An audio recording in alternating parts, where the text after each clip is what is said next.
tarde, pessoal. Boa noite, ou mesmo bom dia, né? Independente do horário que vocês estiverem assistindo isso, hoje a gente vai falar sobre os impactos da Covid na segurança alimentar. Bom, a gente trouxe aqui a Bárbara Barati, que vai se apresentar, né? Minha irmã, inclusive. Mas vamos lá. Pode ligar o microfone, Bárbara.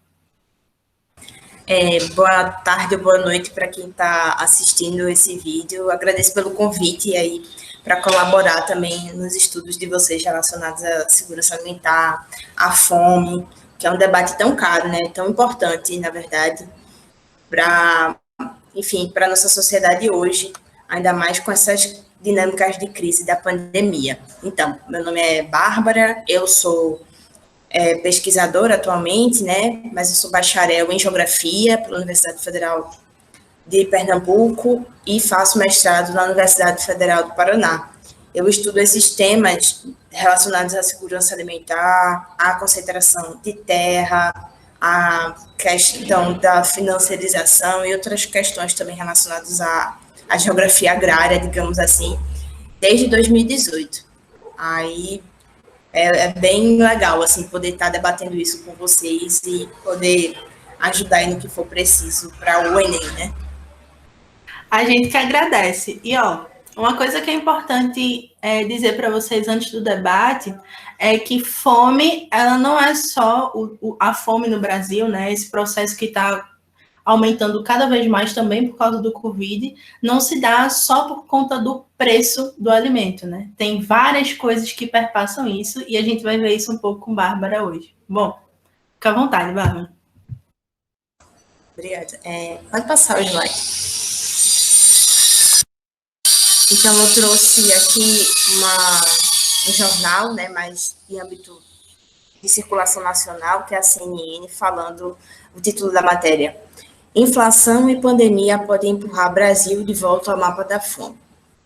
Aí faz uma projeção que 10% da população brasileira está subalimentada.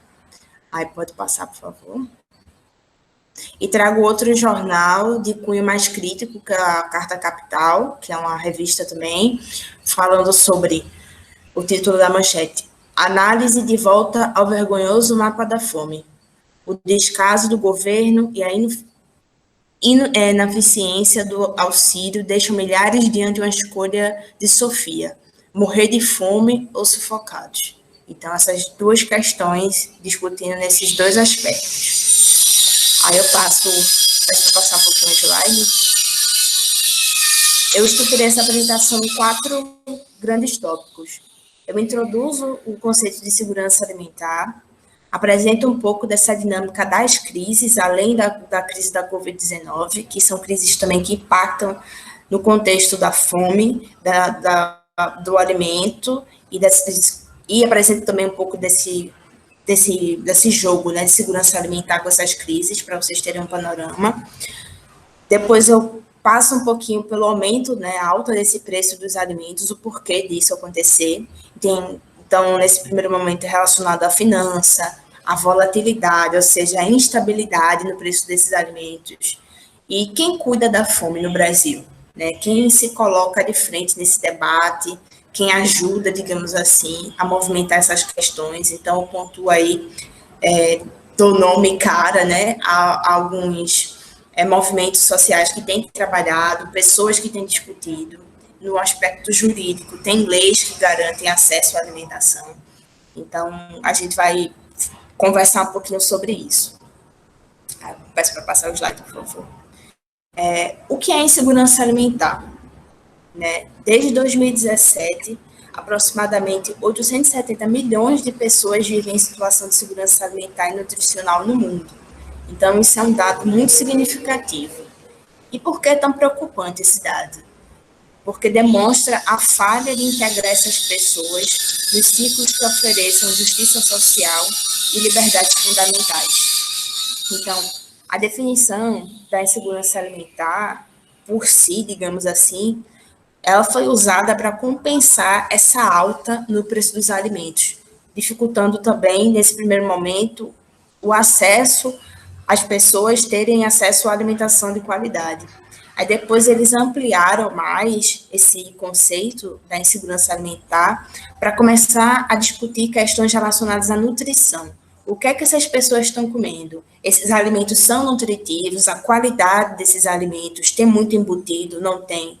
Então, tudo isso passou a ser discutido no âmbito das organizações internacionais. Só que tem um porém aí. A Via Campesina, que é uma organização que junta, a grosso modo, uma explicação a grosso modo, todos os movimentos internacionais que debatem reforma agrária, soberania alimentar, tensionaram o debate, ou seja, provocaram uma mudança no foco para também começar a discutir, em 1996, o conceito de soberania alimentar, que é diferente do segurança alimentar. Porque não é só comer, né? É sobre também saber o que essas pessoas estão comendo. Exatamente. Porque não adianta você dizer que não está passando fome, digamos assim, mas está comendo muito, sei lá, biscoito treloso, pão e salsichinha. Não é um alimento nutritivo.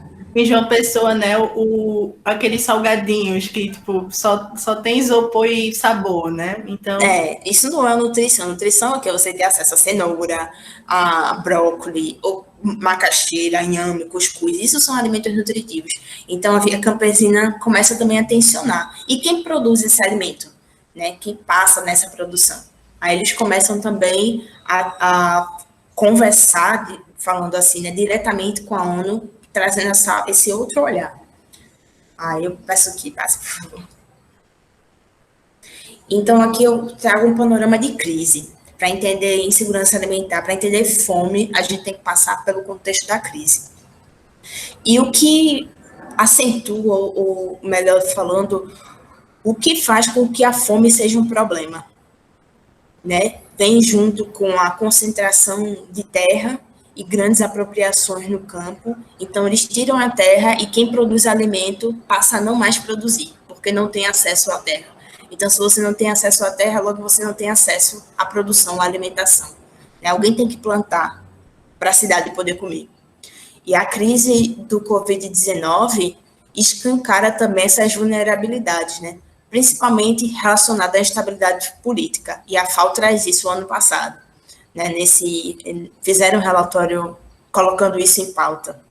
E a dinâmica da crise, associada também esse rebatimento na América Latina, principalmente nesse jogo político, digamos assim, nesse problema político que a gente vive, nessa instabilidade política, isso é um problema enorme, porque não existem políticas que deem acesso a dinheiro, programas que garantam, sabe, alimento na mesa. Então, como é que uma pessoa vai conseguir estar nutrida ou não mais sentir fome com R$150 para sustentar uma família, digamos assim, é impossível.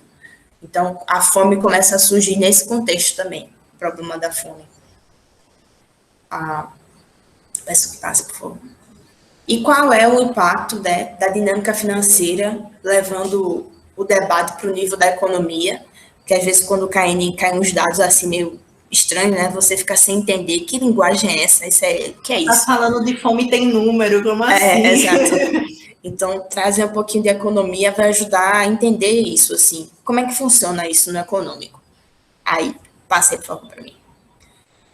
Aí, o entrelaçamento entre alimento, energia, finança, tem aumentado o preço dos alimentos. Então, a gente pensa assim, porque aqui eu estou comprando um leite de R$6, e o que tem a ver com os Estados Unidos? Digamos, tem tudo a ver.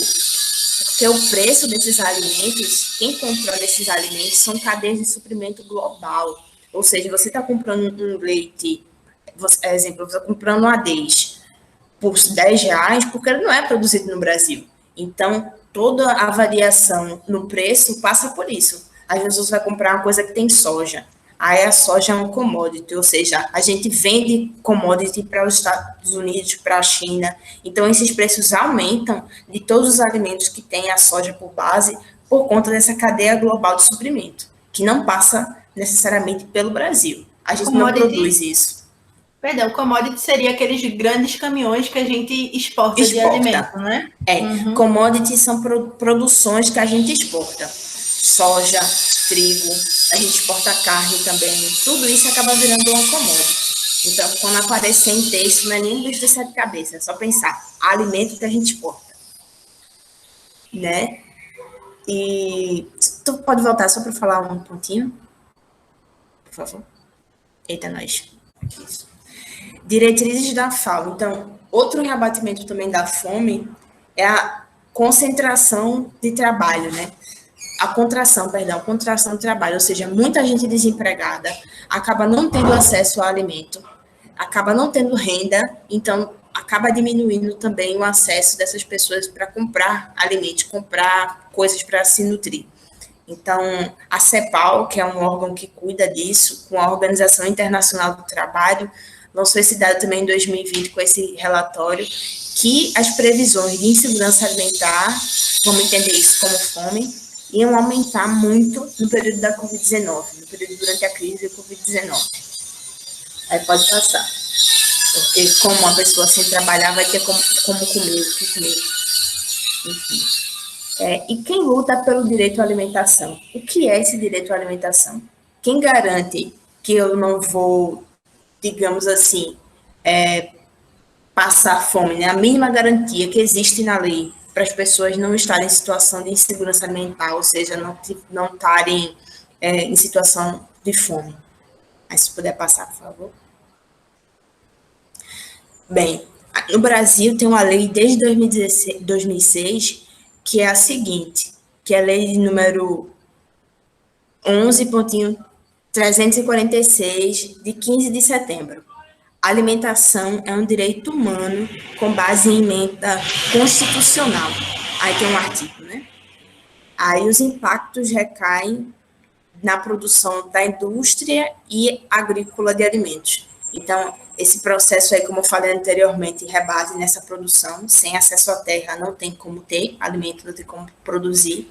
E os impactos da insegurança alimentar recaem sobre as populações mais vulneráveis, ou seja, sobre os pobres. Então, quem mais vai sofrer fome são as pessoas que não têm emprego, são as pessoas que não conseguem viver com mais de salário mínimo por conta da crise.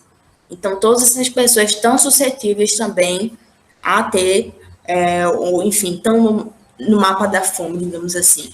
Então, muitas pessoas também perderam casa nesse contexto. Acaba sendo um problema muito grande para o Brasil. E quem está debatendo isso, né? Quem debate isso a nível do Brasil, a nível Brasil, nacional. Diversas organizações, redes, fóruns que lutam pela garantia do direito humano à alimentação, DHAA. Então, isso é um movimento desde o governo Lula, no programa Fome Zero, isso já é discutido já, para tirar o Brasil do mapa da fome. Então, esses eram assuntos que, infelizmente, a gente nem deveria estar tendo, mas como as políticas são outras, a gente tem que voltar para eles, porque realmente a população tem fome. Então, quais são os órgãos que cuidam, né, ou que se interessam por esses temas? A FIAN Internacional, que é uma organização que debate essas questões de nutrição e tudo isso, então é fácil você jogar na internet, tem um site em português super tranquilo de ler, e tem o CISAM, que é uma organização, né, entende-se assim, que também atua a níveis municipais e também na esfera estadual também, como programas para mapear esses municípios que estão com insegurança alimentar e tudo isso. E existem também os programas que garantem a nutrição, principalmente na fase escolar, que, segundo a ONU, também é um dos maiores níveis, dos grupos, né, que passarão por maiores níveis de fome, que são os jovens, e principalmente em idade escolar. Então, o PNAE, que é o Programa Nacional de Alimentação Escolar, também garante, né, esses direitos para que as crianças e os adolescentes tenham acesso à comida nutricional e de qualidade. Então, são coisas aí, são organizações e são assuntos que também são discutidos, né? Que é bom ter uma ideia, até porque quando cai em alguma questão, você já tem um órgão, já tem um nome. Até também para pensar em soluções de redação, enfim, não sei como é que vai cair o Enem, né? Aí, passa, por favor, para mim.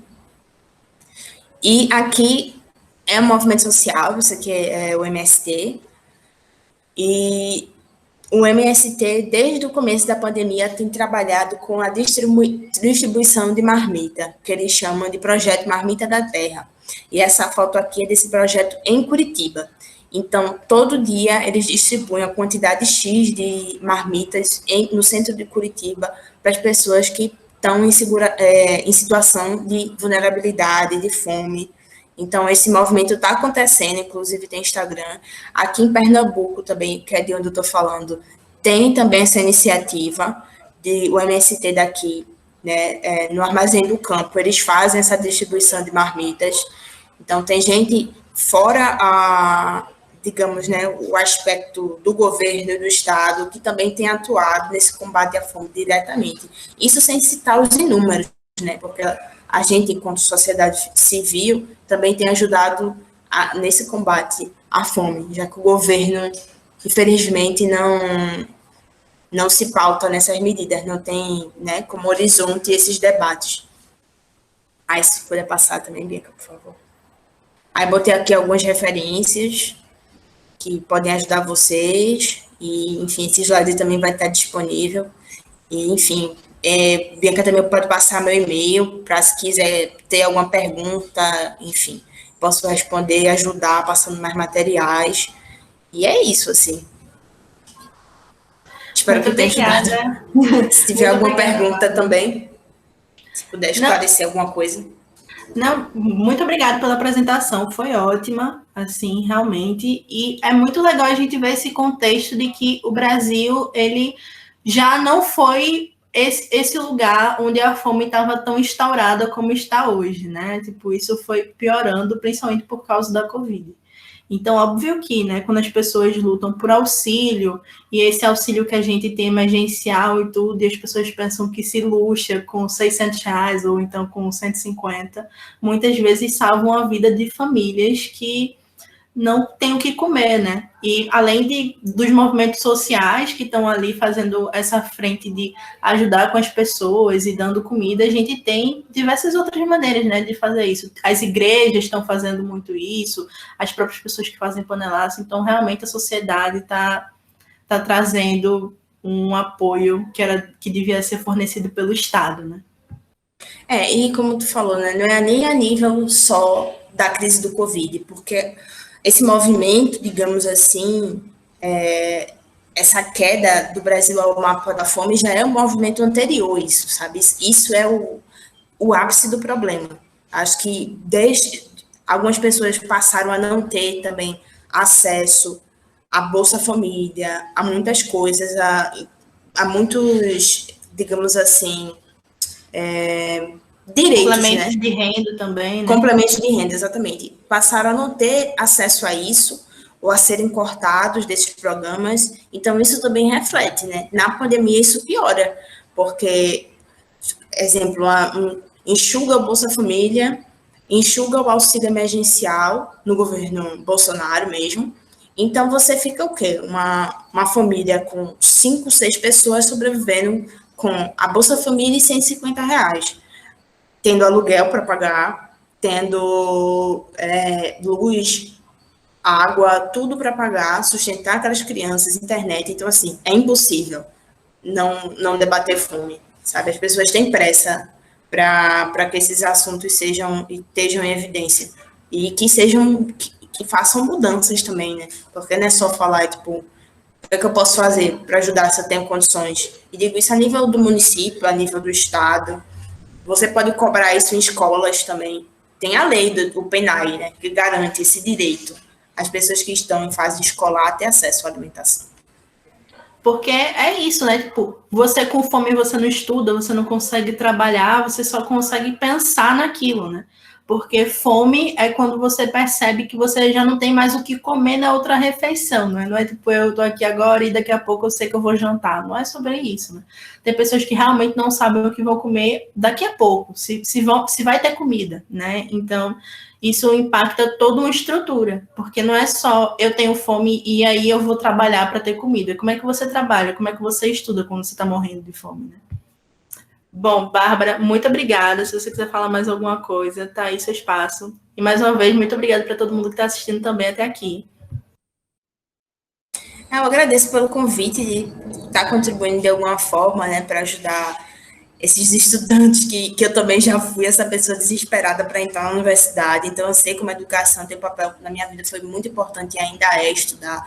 Então, se mantenham firme e não desistam, mesmo nesse contexto horrível, que tudo vai dar certo. Então, assim, não desistir já é o primeiro passo. E vou deixar meu e-mail também, pode deixar nos comentários, e do que eu puder ajudar, vou ajudar. E é isso. Pode mandar mensagem a qualquer hora que eu respondo. Muito obrigada, gente, e até a próxima. Nos encontramos no próximo vídeo. Abraço!